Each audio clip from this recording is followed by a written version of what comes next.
మీ మోకాల నొప్పులకు ఎటువంటి సర్జరీ లేకుండా ఎపియాన్ పెయిన్ క్లినిక్ అందిస్తున్న అత్యాధునిక చికిత్స. నమస్తే. పవన్ కళ్యాణ్ లోకల్ కాదు నేషనల్ అనే మాట ఇప్పుడు ఎక్కడ చూసినా కూడా వినిపిస్తుంది. అందుకు తగ్గట్టుగా రీసెంట్గా జరిగినటువంటి కొన్ని పరిణామాలు కూడా ఒక కారణం అనే చెప్పాలి. అదే నాగబాబు, పవన్ కళ్యాణ్ సోదరుడు నాగబాబు ఇప్పుడు ఆయన మంత్రి కాబోతున్నారు. రాష్ట్ర క్యాబినెట్లోకి ఆయన రాబోతున్నారు. దీనికి సంబంధించిన ప్రకటన కూడా వచ్చేసింది. అయితే ఇప్పుడు నాగబాబు ఏపీ క్యాబినెట్లోకి వచ్చాక మరి పవన్ కళ్యాణ్ ప్రమోషన్ మీద ఆయన సెంటర్లోకి వెళ్ళబోతున్నారా అనే చర్చ నడుస్తుంది. ఎందుకంటే ఇప్పటికే పవన్ కళ్యాణ్కి జాతీయ స్థాయిలో ఆయనకు ఒక గుర్తింపు వచ్చింది. మహారాష్ట్ర ఎన్నికలతో ఆయన అక్కడికి వెళ్ళినటువంటి ప్రతి నియోజకవర్గంలో కూడా బీజేపీకి సంబంధించినటువంటి అభ్యర్థులు గెలుపొందారు. ముఖ్యంగా రాబోయేటువంటి తమిళనాడు ఎన్నికల్లో, ఢిల్లీ ఎన్నికల్లో కూడా పవన్ కళ్యాణ్ సేవలను వినియోగించుకోవాలనేది ఇప్పుడు బీజేపీ చేస్తున్న ప్లాన్. అందుకు ఆయనకు ఒక రాష్ట్రానికో లేకపోతే ఒక తెలుగు రాష్ట్రాలకో పరిమితం కాకుండా ఒక నేషనల్ ఫ్లేవర్ ఇవ్వాలి, నేషనల్ గుర్తింపు ఇవ్వాలి అనేటువంటి ఆలోచన ఇప్పుడు కేంద్ర నాయకత్వం చేస్తున్నట్టుగా తెలుస్తుంది. అయితే ఇప్పుడు పవన్ కళ్యాణ్ అందుకు ఒప్పుకుంటారా? ఓకే, ఒకవేళ నాగబాబు ఇక్కడికి వస్తే, నాగబాబుకు సంబంధించి కూడా పార్టీ వ్యవహారాలంతా కూడా నాగబాబే చూస్తున్నారు కాబట్టి ముఖ్యంగా పవన్ కళ్యాణ్ తర్వాత నాదెండ్ల మనోహర్తో పాటు మంత్రివర్గంలో కూడా వచ్చిన తర్వాత ఇప్పుడు పవన్ కళ్యాణ్ దృష్టి జాతీయ స్థాయిలో ఉండబోతుంది అనేటువంటి ఒక చర్చ అయితే నడుస్తుంది. సరే, పవన్ కళ్యాణ్ వెళ్తారా లేదంటే పవన్ కళ్యాణ్ ఇక్కడే ఉంటారా? ముఖ్యంగా ఆయన మొదటి నుంచి కూడా చెప్పారు, ఏపీ మీదే తన ఫోకస్ అంతా కూడా రాష్ట్రాభివృద్ధి జరగాలనేదే తన ఆలోచన అంతా అని కూడా చెప్తున్నారు. అయితే ఓకే, పవన్ కళ్యాణ్ ఇప్పుడు కేంద్ర మంత్రిగా వెళుతారా? బీజేపీ పిలుస్తున్నట్టుగా ఆయన కేంద్ర మంత్రిగా వెళ్ళే అవకాశం ఉందా లేదా? ఈ విషయాన్ని పక్కన పెడదాం. అంటే కేంద్ర మంత్రిగా వెళితే ఏం జరుగుతుంది, ఏపీలోనే ఉంటే ఏం జరుగుతుందో దాన్ని ఒకసారి మనకి విశ్లేషణ చేసే ప్రయత్నం చేద్దాం. అందుకు కారణం ఏంటో కూడా మీకు వివరించే ప్రయత్నం చేస్తాం. అంటే ఎందుకు అసలు ఇలాంటి చర్చ నడుస్తుంది అంటే, ఇప్పుడు పవన్ కళ్యాణ్ గారు ఆయన ఏపీ డిప్యూటీ సీఎంగా ఉన్నారు, గ్రామీణాభివృద్ధి శాఖ మంత్రిగా ఉన్నారు, అలాగే దాంతోపాటుగా సైన్స్ అండ్ టెక్నాలజీ, అటవీ శాఖ మంత్రిగా కూడా పవన్ కళ్యాణ్ ఉన్నారు.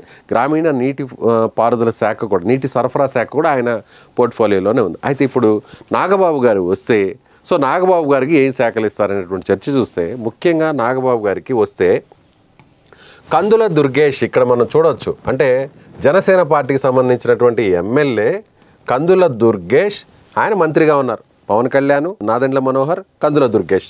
కందుల దుర్గేష్ దగ్గర ఉన్నటువంటి శాఖలు పర్యాటక శాఖ, tourism and culture and cinematography, పర్యాటక, సాంస్కృతిక అండ్ సినిమాటోగ్రఫీ శాఖలు ప్రస్తుతం కందుల దుర్గేష్ దగ్గర ఉన్నాయి. నాగబాబు గారు కానీ నాగబాబు వస్తే క్యాబినెట్లోకి ఖచ్చితంగా ఈ శాఖల్ని నాగబాబుకి ఇచ్చేటువంటి అవకాశం ఉంటుంది.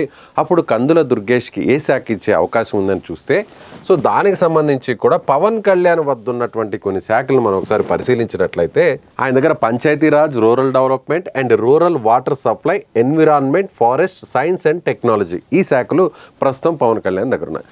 ఇందులో గ్రామీణాభివృద్ధి, గ్రామీణ నీటి సరఫరా, science and technology Pawan Kalyan వద్దే ఉంచుకొని అటవీ శాఖకు సంబంధించినటువంటి శాఖను కందుల దుర్గేష్కి ఇచ్చేటువంటి అవకాశం ఉన్నట్టుగా తెలుస్తుంది.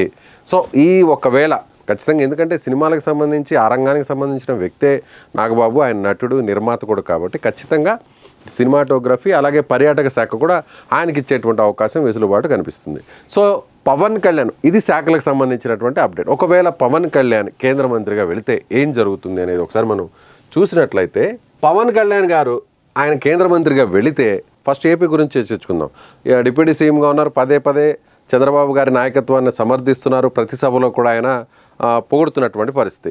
మీ నాయకత్వంలో పనిచేయడం గర్వంగా ఉంది. మీకు పూర్తి స్థాయిలో జనసేన పార్టీ మన ప్రభుత్వానికి పూర్తిగా మద్దతు ఇస్తుందంటూ కూడా పదే పదే పవన్ కళ్యాణ్ గారు చెప్తున్నారు. ఇటీవల జరిగినటువంటి సభలో, సమావేశాలు కూడా ఆయన విషయాన్ని చెప్పారు. పవన్ కళ్యాణ్ గారు ఇక్కడ ఉంటే ఫస్ట్ పార్టీ నిర్మాణం జరగాలి. 21 మంది ఎమ్మెల్యేలు, 2 ఎంపీలు మాత్రం ఇప్పటివరకు గెలిచారు. 175 మందిలో పొత్తులో భాగంగా తీసుకున్నటువంటి స్థానాల్లో 100% స్ట్రైక్ రేట్ వచ్చేసింది. అంటే 100% విజయాన్ని సాధించారు. అయితే ఇప్పుడు మిగిలినటువంటి రాబోయేటువంటి ఎన్నికల నాటికి పార్టీని బలోపేతం చేసుకోవాలి. ఇప్పుడిప్పుడే పవన్ కళ్యాణ్ గారి ఇమేజ్ చాలా ఎవరు ఊహించినంత విధంగా ఆయన గ్రాఫ్ పెరుగుతోంది. ఎందుకంటే ప్రతి సందర్భంలో ఆయన ఎక్కడ కూడా చాలా స్ట్రైట్గా ఉన్నారు, నిజాయితీగా ఉన్నారు. రాజకీయంగా ఎక్కడ కూడా ఆయన రాజకీయ జిమ్మిక్కులు ఆయన ఎక్కడ కూడా చేయట్లేదు. సో ఇటీవల జరిగినటువంటి కొన్ని పరిణామాలు చూసాం. దాచేపల్లి పల్నాడు జిల్లాలో జరిగినటువంటి అక్రమ భూములకు సంబంధించి ఆయనే అక్కడ నేరుగా ఆకస్మిక విజిట్ చేశారు. అదేవిధంగా కాకినాడలో కూడా బియ్యం అక్రమ రవాణాకు సంబంధించినటువంటి అంశాన్ని కూడా ఆయనే తెర మీద తీసుకొచ్చారు. అదేవిధంగా సోషల్ మీడియాలో పోస్టులు పెట్టి మహిళలను కించపరిచే విధంగా మాట్లాడేటువంటి వారి గురించి కూడా ఆయనే ప్రస్తావించారు. సో ఇవన్నీ కూడా చూస్తే పవన్ కళ్యాణ్ డైరెక్ట్గా ఒక అంశాన్ని లేవనెత్తుంది, అది దాని అంతు చూసేంత వరకు కూడా వదిలిపెట్టరనేది మనకి ఇప్పుడు స్పష్టమైంది. అప్పుడు పవన్ కళ్యాణ్ ఏపీలోనే ఉండి ఆయన మంత్రిగానే ఉండి డిప్యూటీ సీఎంగా ఉంటే పార్టీ నిర్మాణం మీద ఇప్పుడు ఫోకస్ పెట్టాలి.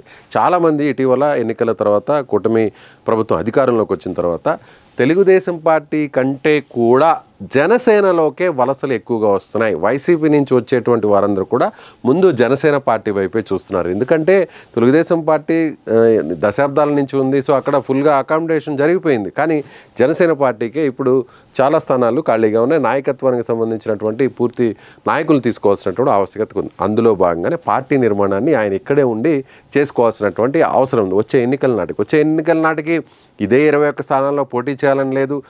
గ్రాఫ్ ఇప్పటికీ పెరుగుతోంది కాబట్టి సో పాజిటివ్ అంశాలన్నీ కూడా జనసేనకే కలిసి వస్తున్నాయి కాబట్టి వచ్చే ఎన్నికల నాటికి 50కి వెళ్ళొచ్చు, 70కి వెళ్ళొచ్చు. అప్పుడు పరిస్థితులను బట్టి లేదా సింగిల్గా అయినా పోటీ చేస్తారు, లేదా అది వేరే విషయం. అయితే పార్టీ నిర్మాణాన్ని మాత్రం బలపరచుకోవాలి. వచ్చేటువంటి పంచాయతీ ఎన్నికల నాటికి, ఎంపీటీసీ జెడ్పీటీసీ ఎన్నికల నాటికి జనసేనకు కూడా ఎవరు ఊహించిన విధంగా సంఖ్యాబలాన్ని గ్రామ స్థాయిలో పెట్టుకోవాలి. కింద నుంచి కూడా కార్యవర్గాన్ని రెడీ చేసుకోవాలని ప్లాన్ ఖచ్చితంగా ఉంది. కాబట్టి ఆయన ఇక్కడే ఉండి ఏపీలో ఆయన గ్రాఫ్ని పెంచుకుంటూ ఏపీ మినిస్టర్గా, డిప్యూటీ సీఎంగా ఇక్కడే ఉంటే పార్టీకి సంబంధించినటువంటి నిర్మాణం పెరుగుతుంది. అదే కేంద్రంలోకి వెళ్ళారనుకుందాం, కేంద్ర మంత్రిగా ఆయనకి ఆపర్చునిటీ ఇచ్చింది జాతీయ స్థాయిలో అనుకున్నాం. సో ఇప్పుడు పవన్ కళ్యాణ్ అందరూ కూడా ఏమనుకున్నారంటే సీఎం అని అందరూ కూడా భావించారు, పవన్ అభిమానులు కార్యకర్తలు అందరూ కూడా. అయితే ఇక్కడ సెకండ్ ప్లేస్లో అనేది పవన్ కళ్యాణ్ ఉంటున్నారు. సరే, కూటమి ప్రభుత్వం, చంద్రబాబు ప్రభుత్వం ఆయనకి ఇస్తున్నటువంటి విలువ, ఆయనకి ఇస్తున్నటువంటి హోదా ఎక్కడ కూడా లేదనే చెప్పాలి. ఏ రాష్ట్రంలో చాలామంది డిప్యూటీ సీఎంలు ఉన్నా కూడా, చాలామంది ఇదే విధంగా కూటమి అంతా కూడా కలిసి ఉన్నా కూడా టీడీపీ చాలా హై ప్రయారిటీ పవన్ కళ్యాణ్కి ఇస్తుంది. అయితే అదే నేషనల్లోకి వెళ్తే, సెంట్రల్లోకి వెళ్తే కేంద్ర మంత్రిగా జాతీయ స్థాయిలో పవన్ కళ్యాణ్కి ఒక గుర్తింపు వస్తుంది.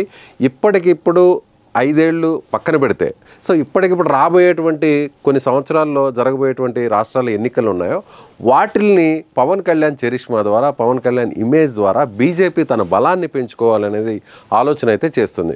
సో పవన్ కళ్యాణ్ ఆయన ఇప్పటికే కూడా మోడీ నాయకత్వాన్ని, కేంద్ర నాయకత్వాన్ని ఆయన మొదటి నుంచి కూడా అనుసరిస్తున్నారు. వారు చెప్పినట్టుగా కూడా వింటూ వస్తున్నారు. ముఖ్యంగా ఈరోజు కూటమి ప్రభుత్వం అధికారంలోకి రావడానికి పవన్ కళ్యాణ్ చాలా కీలక పాత్ర అని చెప్పాలి. సో బీజేపీ పెద్దలను ఒప్పించారు, టీడీపీతో పొత్తుగా ఆయన ఓకే చేయించారు. సో ఆయనే ముందుకొచ్చి టీడీపీతో పొత్తు పెట్టుకుంటున్నట్టుగా ప్రకటించారు రాజమండ్రి జైలు బయట. సో ఇవన్నీ కూడా చూస్తే పవన్ కళ్యాణ్ వేసే ప్రతి అడుగు కూడా చాలా కీలకంగా, చాలా ఆలోచనాత్మకంగా ఉందనే చెప్పాలి. మరి పవన్ కళ్యాణ్ బీజేపీ పెద్దలు చెప్తున్నట్టుగా కేంద్ర మంత్రిగా వెళుతారా, లేదంటే ఇక్కడే ఉండి డిప్యూటీ సీఎంగా పార్టీ నిర్మాణాన్ని బలపరుస్తారంటే ఎక్కువ శాతం మాత్రం పవన్ కళ్యాణ్ ఏపీలోనే ఉండాలి, ఏపీ డిప్యూటీ సీఎంగానే ఉండాలి, మంత్రిగానే ఉండి పార్టీ నిర్మాణాన్ని ఆయన పూర్తి స్థాయిలో బలోపేతం చేయాలనేటువంటి వాదన అయితే వినిపిస్తుంది. మరి చూద్దాం, రాజకీయాల్లో ఏదైనా జరగచ్చు. బీజేపీ పెద్దలు పవన్ కళ్యాణ్ ఒప్పించి కేంద్రానికి ఆయన ప్రమోషన్ ఇచ్చి తీసుకెళ్లేటువంటి పరిస్థితి ఉంటుందా, లేదంటే ఇక్కడే ఉండేటువంటి అవకాశం ఉందనేది చూడాలి. దీనికి అంతటికి కూడా చర్చ రావడానికి ప్రధాన కారణం ఏంటంటే, ముఖ్యంగా మనం చూసినట్లయితే ఇప్పుడు నాగబాబు గారు మంత్రివర్గంలోకి వస్తున్నారు కాబట్టి ఇలాంటి చర్చ నడుస్తుంది.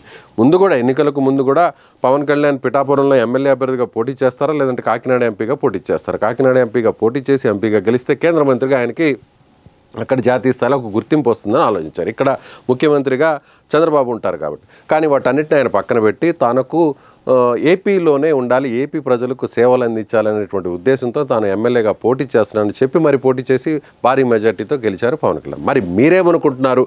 కేంద్ర మంత్రిగా పవన్ కళ్యాణ్ పర్ఫెక్టా? ఆయన స్థాయి లోకల్ కాదు, నేషనల్ అని బీజేపీ చెప్తుంది, బీజేపీ అగ్రనాయకత్వం చెప్తుంది. అందుకు ఆయన ఒప్పుకుంటారా, లేదంటే ఇక్కడే డిప్యూటీ సీఎంగా ఉండి తన సోదరుని కూడా క్యాబినెట్లోకి తీసుకొచ్చిన తర్వాత మరింత పార్టీని డెవలప్ చేసే అవకాశం ఉంటుందా? మీరేమనుకుంటున్నారో ఖచ్చితంగా కామెంట్ చేయండి.